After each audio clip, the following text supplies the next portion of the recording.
Hello friends, मेरा नाम कुणाल है और आप सबका स्वागत करता हूं आपके अपने channel railway journey with Kunal पे। तो होप सो आप सब बहुत बढ़िया होंगे और आपका पढ़ाई भी बहुत अच्छा चल रहा होगा। मैंने जितने भी स्ट्रेटेजी अभी तक बताए हैं वो उस पर आप फॉलो कर रहे होंगे। ठीक है, अभी ये वीडियो बनाने का पर्पस यही है कि बहुत सारे कमेंट आ रहे थे कमेंट सेक्शन में कि आपका CBT1 CBT2 कहाँ पे एग्ज़ाम होगा, तो और आपका लैंग्वेज कौन सा चूज करना है, कौन सा लैंग्वेज में एग्जाम होगा। तो बहुत सारे स्टूडेंट्स का ये डाउट है कि कौन सा लैंग्वेज में एग्जाम होगा, कहाँ पे एग्जाम होगा, आपके अपने जोन में होगा या आपके घर पे होगा या दूसरे जोन में जहाँ से फॉर्म भर रहे हैं वहाँ पे होगा, और आपका लैंग्वेज कौन सा सेलेक्ट करना है जिससे आपको आसानी हो एग्जाम में। ठीक है, तो बहुत सारे स्टूडेंट का डाउट था ये।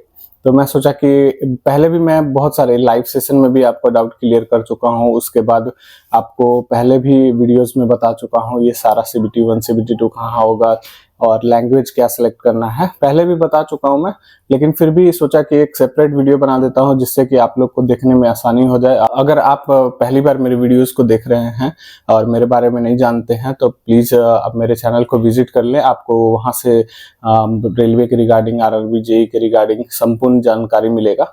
ठीक है, तो एक बार चैनल को विजिट कर ले और अगर आपको कंटेंट अच्छे लगते हो तो चैनल को प्लीज़ सब्सक्राइब कर ले, वीडियो को लाइक कर दें और दोस्तों के साथ भी शेयर करें। ठीक है, तो चलते हैं मेन आज का टॉपिक पे। वीडियो को शॉर्ट रखेंगे और चलते हैं मेन टॉपिक पे।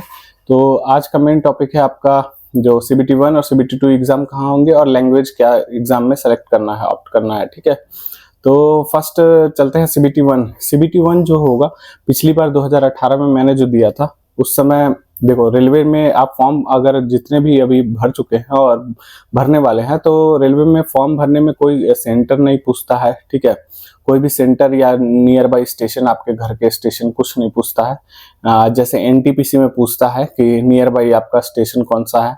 ठीक है, उस हिसाब से वो अपना CBT1 का एग्जाम सेंटर देता है, बट इसमें कुछ नहीं मेंशन करना होता है जैसे कि आप फॉर्म में देख रहे होंगे। तो जो मैंने CBT1 दिया था, तो एक्चुअली मैं बिहार से हूँ। ठीक है, तो मेरा होम डिस्ट्रिक्ट है जो औरंगाबाद है बिहार में।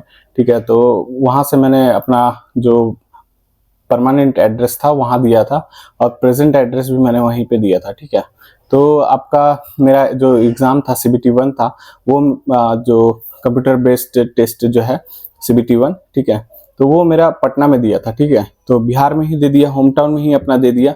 ठीक है, तो मे बी आपका जो एग्ज़ाम है जो CBT1 है आपके होम टाउन में ही देगा। ठीक है, और आपका जो भी मतलब प्रेजेंट एड्रेस है उसके नज़दीकी में जहाँ भी कंप्यूटर सेंटर्स होंगे जो एग्ज़ाम कंडक्ट कराते होंगे वहीं पे देगा। ठीक है, तो उसके लिए आप श्योर रहिए।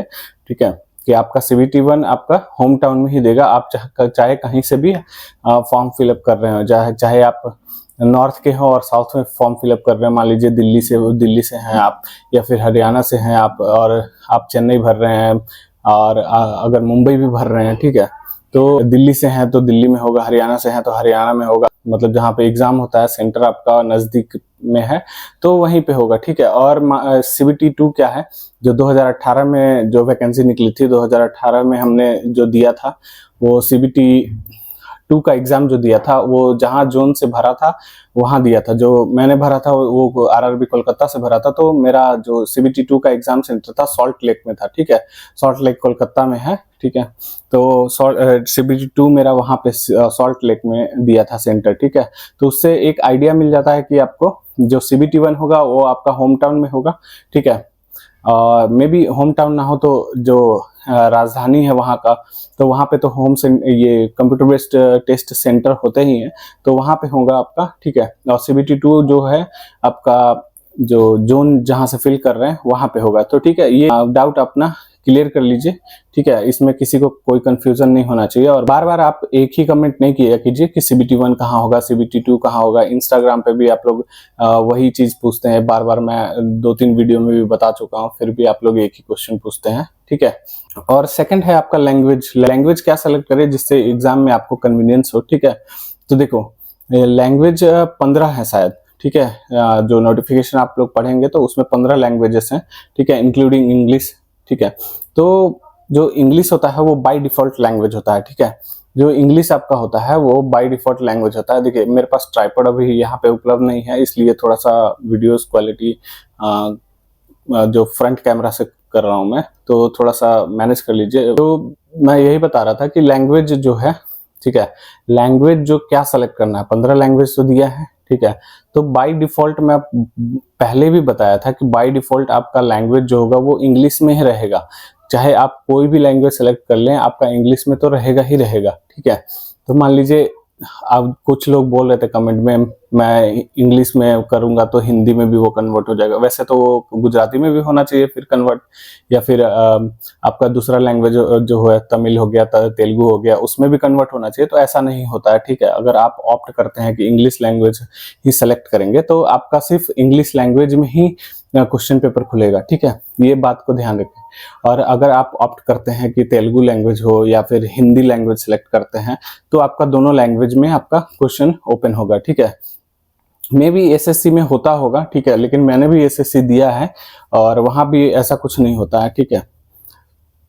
तो आपका हिंदी में हिंदी लैंग्वेज सेलेक्ट करेंगे तो आपका दोनों लैंग्वेज में क्वेश्चन ओपन होगा। जैसे कि आप एग्जाम टाइम में जैसे क्वेश्चन आपको इंग्लिश में अगर समझ में नहीं आ रहा है तो हिंदी में उसको कन्वर्ट कर लीजिए, ठीक है। या फिर आप मीडियम हिंदी चूज किए हैं तो सारा क्वेश्चन हिंदी में ही आएगा। अगर हिंदी कोई नहीं समझ पा रहा है, ठीक है, जो टेक्निकल वर्ड्स होते हैं वो थोड़े डिफिकल्ट होते हैं हिंदी में समझना, तो उसको इंग्लिश में कन्वर्ट कर लीजिए। वहाँ पे लैंग्वेज ऑप्शन होता है चूज करने का कि कौन सा लैंग्वेज आप सेलेक्ट करते हैं। तो देखिए आपका जो मदर टंग है उस लैंग्वेज में हिंदी किसी का है, किसी का गुजराती है, किसी का तमिल है, तेलुगु है, तो वो अपना लैंग्वेज सेलेक्ट कर ले और बाय डिफॉल्ट आपको एग्जाम में इंग्लिश लैंग्वेज देखने को मिलेगा, ठीक है। तो वहां से कन्वर्ट कर लीजिएगा। और एक चीज मैं पहले भी बताया हूँ और फिर से बता दे रहा हूँ, आप लोग जो भी क्वेश्चन अगर कुछ डाउट है आपको हिंदी में या फिर इंग्लिश में, ये गुजराती में, तमिल में, तेलुगु में, अगर कुछ भी डाउट होता है तो इंग्लिश वाला क्वेश्चन एक बार देख लीजिएगा। अगर इंग्लिश में वो क्वेश्चन अगर बाय मिस्टेक रॉन्ग है तभी वो आपको ऑब्जेक्शन के लिए जाएगा। नहीं तो आपका अगर हिंदी में वो क्वेश्चन या कोई भी लैंग्वेज में वो क्वेश्चन अगर गलत है, ठीक है, और आप ऑब्जेक्शन दे रहे हैं, जब आंसर किया आता है तो ऑब्जेक्शन देना होता है कि आपको कौन सा क्वेश्चन में ऑब्जेक्शन देना है कि ये आंसर जो रेलवे बोर्ड ने प्रोवाइड किया है वो गलत है, ठीक है, या फिर जो क्वेश्चन है वही गलत है। तो अगर वो इंग्लिश में सही हुआ तो वो रेलवे बोर्ड, जो रेलवे रिक्रूटमेंट बोर्ड है, वो उसी के साथ जाएगा, इंग्लिश के साथ जाएगा। वो सही होगा तो वो इंग्लिश के साथ जाएगा। आपका अगर हिंदी में वो क्वेश्चन गलत होगा तो वो कोई मायने नहीं रखता है। वो ऐसा आप नोटिफिकेशन में भी पढ़ सकते हैं, ठीक है। तो इंग्लिश को ही मायने दिया जाता है। इंग्लिश में अगर वो सही है तो आप ऑब्जेक्शन भी नहीं कर सकते हैं। अगर ऑब्जेक्शन किया है तो वो बाय डिफॉल्ट रिजेक्ट हो जाएगा ऑब्जेक्शन, ठीक है। तो यही है लैंग्वेज और जो आपका CBT 1 और CBT 2 के रिगार्डिंग, ठीक है। तो और भी इसके अलावा अगर और भी कुछ डाउट होगा आप लोग को तो कमेंट करें वीडियो में, मैं कमेंट का जवाब जरूर दूंगा, ठीक है। और साइंस का वीडियो जल्द ही अपलोड करूंगा मैं, ठीक है। थोड़ा सा वेट कर लें, मैं टाइम थोड़ा सा नहीं मिल पा रहा है मुझे, इसलिए लेट हो रहा है। तो साइंस का वीडियो, CBT 2 का वीडियो थोड़ा सा वेट कर लें। और अगर आपको थोड़ा जल्दी है तो भाई आपके पास कुछ तो होगा ये टेक्निकल या नॉन टेक्निकल कवर करने के लिए या साइंस पढ़ने के लिए कुछ तो होगा। तब तक आप उससे पढ़ें, ऑब्जेक्टिव प्रीवियस ईयर के लगाएं, ठीक है। 2-3 दिन में मैं सारा कुछ कवर कर लूंगा, ठीक है। तब तक वेट कर ले थोड़ा, ठीक है। तो चलते हैं, मिलते हैं नेक्स्ट वीडियो में, ठीक है। तब तक के लिए जय हिंद, जय भारत। वीडियो को लाइक करें, शेयर करें एंड चैनल को सब्सक्राइब करें। Thank you.